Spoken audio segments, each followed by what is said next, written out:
Salom, bu Frozen judayam aqlli, judayam kuchli va xafa. Xo'sh, nega xafa? Xullas bir kuni ikkinchi poy nasib qani meni? Men uchrashuvga kech qolyapman-ku. Soat necha bo'ldi o'zi? What? Banan puslog'imi? Bilam.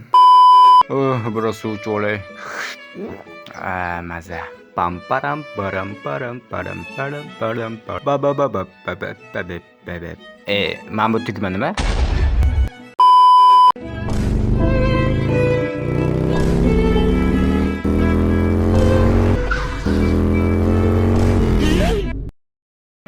Salom, yaxshimisiz? Mana bu gul sizga ko'chadan topib olgandim. Yo'q, do'kondan sotib olgandim. What? Bu qanaqa ovoz? Yo'q!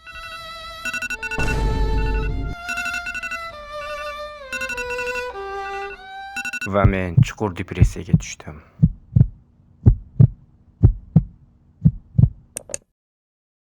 Iltimos mening kanalimni ham reklama qilib bering. White publikdan chopilgan video. Hammasi yolg'on. Horror mod tanishtirib chiqing. Okey, shu videoning ikkinchi qismini oling. Okey. Ansh sassiq ko'rpaning ichidan turdani o'rningdan hozirroq turib harakatga keç.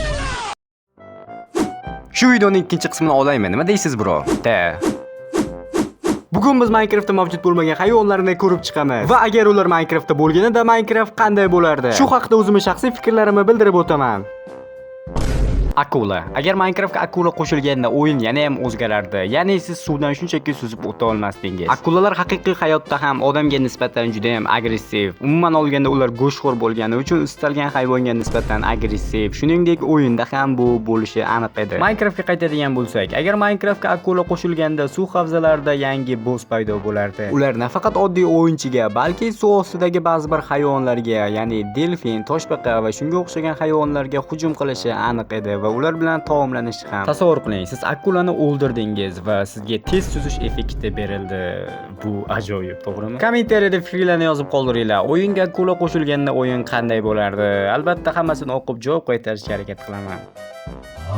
O'zinglar kommentariyada so'raganinglardek filda bu hayvon ham Minecraftga qo'shilmagan va savanna uchun juda ham mos hayvon. Agar u Minecraftga qo'shilganida, menimcha juda ham joni ko'p bo'lardi, xuddi golemnikdek. Agar Minecraft filni o'yinga qo'shadigan bo'lsa, biz bunga umuman qarshi bo'lmaymiz, chunki bu mavjudot bizga zarar yetkazmaydi. Foydali ham emas, zararli ham emas. Agar unga tegsangiz, u o'zini oilasini himoya qilish uchun sizni o'ldiradi. Mojang uchun yana bitta zo'r ideya. Hozirgi yangilanishdagi Happy Gasni hammangiz bilsangiz kerak va uni ustiga o'tirib bo'ladi. Agarda Minecraft o'yinga qachonlardir filni qo'shib qoladigan bo'lsa, xuddi Happy Gasnikiga o'xshab ustiga o'tiradigan qilib qo'yishsa, juda ham ajoyib bo'lardi. Xuddi mana shu videodagidek. Bo'lsa sizlarga Brand Product Telegram kanalini tavsiya beraman, chunki u yerda sizlarga kerakli turli xil aksessuarlar va hattoki uy jihozlari ham mavjud. Hozirroq kommentdagi silka orqali kanalga o'ting va albatta obuna bo'ling. Sizga yoqqan istalgan buyumni zakaz qiling. Ravshan bo'lib yetkazib berish xizmati mavjud.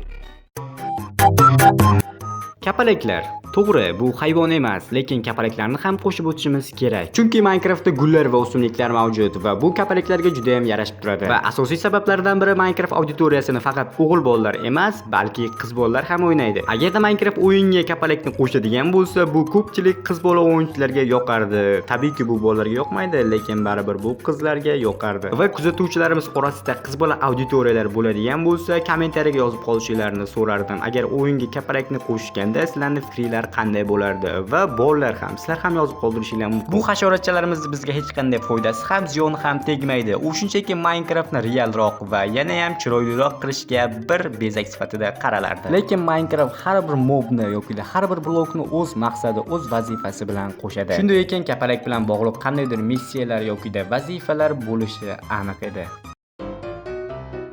Hasharotlar mavzusidan chetlashmagan holda chumollarni ham gapirib o'tishim kerak. Chunki real hayotda chumol va asalari eng mehnatkash hasharot sifatida qaraladi.